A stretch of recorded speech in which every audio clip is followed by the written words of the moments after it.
જય હિન્દ, વંદે માતરમ. ઘણા જ છોકરાઓની કોમેન્ટો હતી કે સાહેબ અમારા સ્ટેપ ખુલતા નથી તો શું કરવું. તો સ્ટેપ ખુલવા માટેની હું એક્સરસાઇઝ લઈને આવ્યો છું. બિલકુલ આસાન છે, તમારે કોઈ ખર્ચો કરવાનો નથી, કશું નહીં. ગામડામાં બધી જ જગ્યાએ સાયકલો હોય છે, સિટીમાં હોય છે, સાયકલનો ટાયર લઈ દેવાનો છે. આ કદાચ તમે યુટ્યુબ પર, ઇન્સ્ટાગ્રામ પર બધી જગ્યાએ પહેલો વિડીયો જોતા હે. આ મેં તો જોયો નથી અને હું પોતે જ કરાવું છું. તો તમે જોઈ શકો છો. આ દૂરી બતાવી દે બેટા. પછી સ્ટેપમાં આવું છે, જોઈ રહેજો, વિડીયોમાં બન્યા રહેજો. ચલો સ્ટાર્ટ.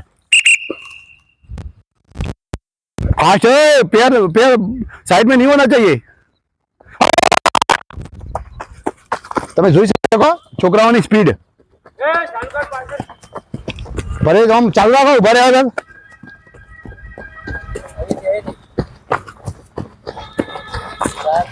સુરેશ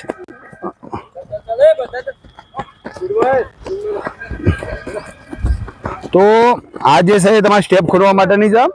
હવે બીજું મેં ઊંચી કૂદ માટેની ટ્રીક લઈને આવી રહ્યો છું થોડી વારમાં, અને લોબી કૂદની ટ્રીક આપી રહ્યો છું. બીજું એક આવી હતી કોમેન્ટ કે સાહેબ જમવાનું હું, તો એનો આજ વિડીયો હું બનાવવાનો છું. બાકી સ્વસ્થ રહો, મસ્ત રહો. ઓકે.